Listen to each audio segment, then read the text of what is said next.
Yang namanya Hindu Nusantara bukan hanya Hindu Bali dan bukan hanya Hindu Jawa, tapi seluruh komunitas Hindu yang ada di seluruh daerah di Nusantara, termasuk yang ada di Tanah Karo ini. Apalagi di sana ada jejak-jejak sampai sekarang. Misalnya banyaknya nama-nama tempat, nama-nama kerajaan di masa lalu, dan nama-nama daerah. Seperti misalnya ada Lingga, ya, itu juga merupakan salah satu bukti bahwa di sana pernah adanya mejan. Mejan itu arca-arca yang terkait dengan kehinduan di masa lalu. Masih ada sekarang, walaupun sebagian besar mungkin sudah dihancurkan oleh zaman.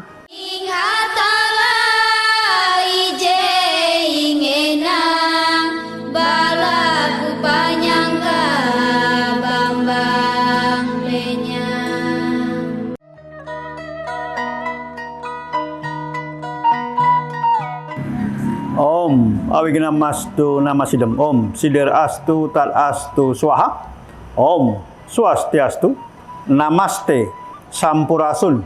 Hong Ulun Basuki Langgeng. Rahayu Tabea.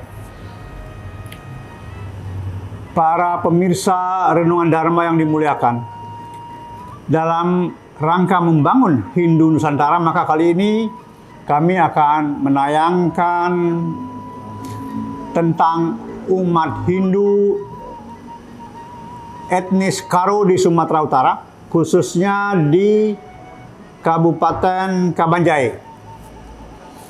Seperti diketahui, etnis Karo merupakan etnis yang cukup tua dengan kehinduan mereka, dan sejarahnya mereka pendatang dari India. Ini dimulai sejak invasi Alexander Agung dari Yunani ke Asia Kecil atau Hindia Barat, yang menyebabkan para bangsawan, orang-orang kaya di India harus meninggalkan India, dan mereka melalui Kepulauan Andaman, Nicobar ke Nusantara.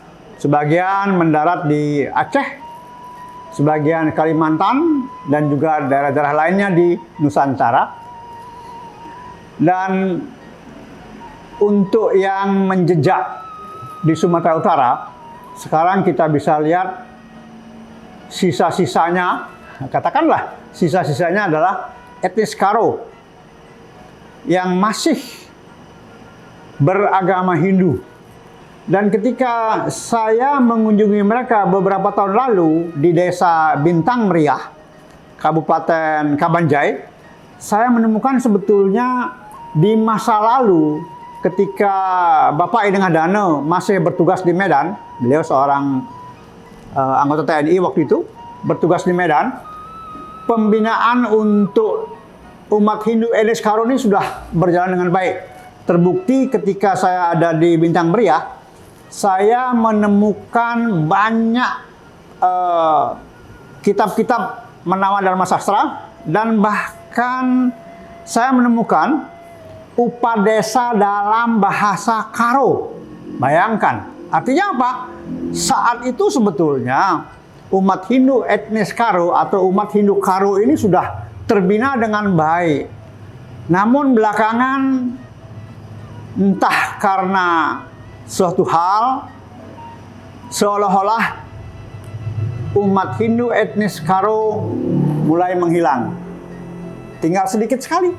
Dan sekarang mereka ada tersebar di Sumatera Utara, termasuk di Medan. Memang kalau kita lihat sejarahnya yang sangat tua, bahkan pada awal abad Masehi, itu di daerah Sumatera Timur sudah ada kerajaan Hindu, kerajaan Haru. Ya, tentu ini tidak terlepas dari keberadaan etnis Karo sekarang. Ya, kerajaan Haru ini tercatat dalam sebuah prasasti yang justru diketemukan di India. Prasasti namanya Mani Megalai, yang bercerita tentang seorang pendeta wanita Hindu dari Jawa bermaksud pulang ke India dengan naik perahu layar waktu itu. Kemudian perahunya terkena badai, akhirnya merapat di Sumatera Timur. ketika turun ke daratan, rombongan Mani Gemelai ini, Mani Megelai ini disambut oleh seorang raja yang namanya Palagan. Palagan namanya. Dan kelihatan bahwa kerajaan ini sudah memiliki peradaban yang tinggi. Dan diduga ini adalah kerajaan Hindu pertama. Jadi di Sumatera sebetulnya sudah ada kerajaan Hindu pada abad pertama, ya. Nah, kemudian ini berlanjut dengan kerajaan-kerajaan yang lain yang ada di Sumatera Utara, yang semuanya sebetulnya merupakan migrasi-migrasi dari India, ya. Dan kemudian dari migrasi-migrasi ini mereka terpecah-pecah, terpisah-pisah. Ada yang di Karo sendiri, tanah Karo, yaitu di Kabanjai, ada yang di Simalungun, ada yang di Pakpak, ada yang di Keluat, ya, bahkan ada yang di Toba, ya. Nah, ini kemudian menyisakan ada Hindu Karo, Hindu Padang, dan Hindu Tamil yang sekarang kita lihat banyak sekali di Kota Medan, ya. Ini dia. Jadi ini semua sebetulnya satu rumpun atau bagian daripada Karo sendiri. Ya, Karo sendiri yang saya kunjungi di Bintang Meriah waktu itu. Dan menurut seorang penyuluh pada beberapa tahun lalu, mungkin tahun-tahun 81-an, yaitu Bapak Suwargi, Bapak Moksa Ginting, mengatakan bahwa sesungguhnya Hindu pertama itu masuknya lewat daerah mereka, dan di sana dikenal sebagai pengajar agama Hindu pertama adalah Maharshi Agastya, yang dianggap sebagai keturunan dari Maharshi Brgu. Dan Maharshi Brgu ini adalah penganut Hindu sekte Siwa yang mengacu kepada kitab Weda Semerti yang di Tanah Karo disebut dengan Pustika Najati. Jadi Weda di sana disebut dengan Pustaka Najati. Dan dianggap sebagai penyebar utama adalah Maharshi Agastya. Sebagai penghargaan terhadap Maharshi Agastya ini, kalau di Tanah Karo, roh orang yang sudah mati disebut dengan begu. Nah, inilah kemudian menjadi sebuah plesetan oleh para misionaris zaman itu, bahwa mereka adalah penyembah setan. Karena apa? Di daerah Karo itu atau daerah Sumatera Utara pada umumnya ada sebuah kisah tentang hantu lokal yang namanya Begu Ganjang. Begu Ganjang ini hantu yang serba panjang, tangannya panjang, kakinya panjang. Dan karena agama sekte Siwa yang berasal dari ajaran Resi Brgu ini disebut dengan Sipele Begu atau agama Begu, maka kemudian ini diplesetkan bahwa mereka penyembah hantu Begu Ganjang ini. Inilah yang menyebabkan sampai sekarang anak-anak muda Karo tidak mampu menjawab bahwa sebetulnya Begu itu bukan tidak ada hubungan dengan hantu itu, tetapi justru Begu merupakan penghargaan terhadap Resi Brgu, sehingga roh orang mati di sana disebut dengan Begu. Ya, sedangkan roh orang hidup disebut dengan Tendi. Itu dia, ya. Nah, ini kemudian menjadi hantu, betul-betul hantu yang menghantui masyarakat Hindu Karo sendiri, yang sebetulnya mereka tidak pernah memuja atau menyembah setan itu. Sehingga satu saat mereka harus merubah namanya, ya. Agama Sipele Begu dirubah menjadi nama lain, Permalin, tahun-tahun 1947-an itu kalau nggak salah, ya. Nah, ini menyebabkan apa? Terjadinya perpecahan, ya. Kemudian dari Karo ini muncullah Simalungun, Keluat, kemudian Toba, Pakpak gitu, ya. Nah, ini sebetulnya sumbernya Karo sendiri, dan Hindu Karo betul-betul dengan pemujaannya Tuhannya Sang Mula Jadi, ini betul-betul Hindu yang asli sebetulnya. Bahkan mereka masih melakukan semacam fitrayatnya, semacam upaya kematian. Setiap sekian puluh tahun mereka melaksanakan penyempurnaan. Jadi mereka akan menggali kuburan-kuburan leluhur mereka, kemudian dibakar, kemudian abunya dihanyutkan di sungai, Sungai Lobiang kalau nggak salah namanya. Nah, itu merupakan rangkaian upacara yang mereka bawa dari leluhurnya yang datang dari India. Jadi kehinduan mereka sangat kental sebetulnya. Hanya saja sekarang kurangnya sentuhan dari para otoritas yang ada di lembaga Hindu ini, sehingga mereka seolah-olah terabaikan, dan semakin lama semakin berkurang jumlahnya, padahal mereka masih sangat setia dengan ajaran-ajaran leluhurnya. Nah, inilah barangkali yang dibutuhkan oleh mereka, bahwa kalau ingin membangun Hindu Nusantara, maka mereka pun juga harus dibangun. Jadi perlu kita mendata ulang apa yang sesungguhnya mereka perlukan. Nah, nyatanya ketika zamannya Pak Nengadana ada di Medan, dia sampai mendapat gelar Raja Lingga. Ya, Raja Lingga. Dan yang jelas dari Karo keturunannya, ya, keturunan yang berasal dari seorang Brahmana yang datang dari India ke tanah Karo, itu adalah sekarang yang disebut dengan Pancamarga. Pancamarga itu ada berapa marga, ya. Ini yang menjadi penerus sebetulnya. Ya, ada Surbakti di sana, ada Ginting di sana, kemudian juga ada Sembiring. Ya, Sembiring itu keturunan langsung sebetulnya, dan mereka leluhurnya adalah Hindu dulu yang berasal dari India. Nah, sekarang kalau kita lihat daerah Karo ini semakin berkurang umat Hindunya, walaupun mereka masih tetap melaksanakan adat istiadatnya, tradisinya masih kental sekali mereka, namun tetap mereka kita butuhkan, ya, kalau kita berbicara tentang Hindu Nusantara. Jadi Karo adalah sebagian daripada tanah-tanah Hindu yang dulunya memuja Siwa sebagai bagian daripada ajaran Maharishi Bregu yang mengacu kepada Weda Semerti atau Pustaka Najati, ya.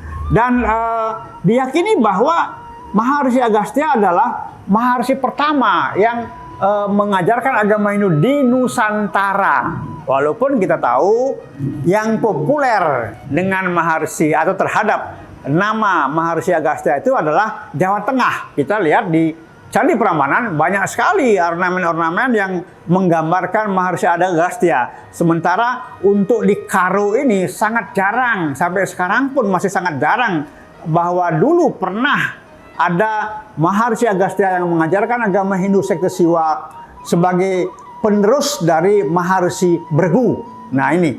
Jadi sebetulnya para pemirsa Renungan Dharma, kita semua harus juga peduli kepada komunitas Hindu Karo di Sumatera Utara yang tidak bisa kita abaikan keadaannya, karena dulu pernah mengalami masa jaya. Ya, Hindu pernah jaya di sana dan merupakan pijakan pertama dari seluruh Hindu yang ada di Nusantara. Selain yang ada di Jawa Barat misalnya, dan juga ada di Kalimantan misalnya. Tapi yang jelas tanah Karo merupakan tanah yang sangat tua, bernuansa kehinduan, yang membutuhkan uluran tangan dari seluruh umat Hindu Nusantara apabila kita ingin membesarkan Hindu Nusantara. Dan banyak hal sebetulnya yang terkait dengan Hindu Karo ini, ya. Contohnya masalah pemeliharaan lingkungan. Mereka punya aturan sendiri bagaimana memelihara hutan, memelihara sungai, memelihara gunung, ya. Dan sampai sekarang mereka masih lakukan, walaupun sebetulnya Hindu Karo juga sudah terpecah menjadi permalin dan lain sebagainya. Namun sebetulnya mereka itu tetap ingin melestarikan, ya, di samping merawat dan melestarikan warisan-warisan para leluhurnya di masa lalu itu. Dan kita tetap harus mempedulikan mereka. Tidak ada jalan lain kalau kita ingin tetap, sekali lagi, kalau kita ingin tetap membesarkan Hindu di Nusantara. Tidak ada jalan lain. Semua jejak-jejak kehinduan di seluruh daerah termasuk di Karo harus mendapat perhatian seperti halnya di daerah lain. Dan ingat, yang namanya Hindu Nusantara bukan hanya Hindu Bali dan bukan hanya Hindu Jawa, tapi seluruh komunitas Hindu yang ada di seluruh daerah di Nusantara, termasuk yang ada di tanah Karo ini. Apalagi di sana ada jejak-jejak sampai sekarang. Misalnya banyaknya nama-nama tempat, nama-nama kerajaan di masa lalu, dan nama-nama daerah. seperti misalnya ada lingga, ya, itu juga merupakan salah satu bukti bahwa di sana pernah adanya mejan. Mejan itu arca-arca yang terkait dengan kehinduan di masa lalu. Masih ada sekarang, walaupun sebagian besar mungkin sudah dihancurkan oleh zaman, tetapi masih ada. Dan kembali, karo harus diperhitungkan sebagai bagian daripada Hindu Nusantara yang ikut membesarkan Hindu di masa lalu di wilayah Barat, khususnya di Sumatera Utara. Dan mereka merupakan Hindu-Hindu yang militan sesungguhnya. Karena walaupun banyak tekanan-tekanan, namun sampai sekarang mereka berusaha untuk bertahan. Bahkan anak-anak mudanya pun masih berusaha. Karena mereka tahu bahwa leluhur mereka dulu sangat berjasa. Tidak hanya ketika mereka berhasil, bahkan Gajah Mada pernah menyerang tanah Karo dan memimpin sendiri, tapi beliau tidak berhasil. Walaupun akhirnya Karo ditundukkan oleh meriam-meriam dari Turki dalam perang selama 18 hari. Itu masih ada jejak-jejaknya, ya. Dan setiap sekian puluh tahun ada Sabe Raya, pertemuan besar, ya, pertemuan besar. Kemudian juga ada penyempurnaan roh-roh leluhur. Dan banyak lagi hal-hal yang sebetulnya merupakan jejak-jejak yang tersisa dari keberadaan Hindu di tanah Karo di masa lalu. Jadi kembali saya ingatkan, seluruh stakeholders Hindu harus peduli dengan keberadaan Hindu Karo yang ada di Sumatera Utara. Karena itulah bagian penting, ya, bagian penting dari jejak-jejak Hindu ketika Hindu menyentuh pertama kali Nusantara ini. Saya kira demikian yang bisa saya sampaikan tentang Hindu Karo. Dan sekali lagi, kita wajib mempedulikan mereka untuk kembali mengembalikan kemilitansian mereka seperti yang pernah dilakukan oleh leluhur mereka di masa jaya dalam masa-masa yang lalu. Terima kasih. Om Santi Santi Santi Om. Namaste. Sampurasun, Hongulun Basuki Langgeng, Rahayu Rahayu Rahayu Sagung Dumadi, Tabea.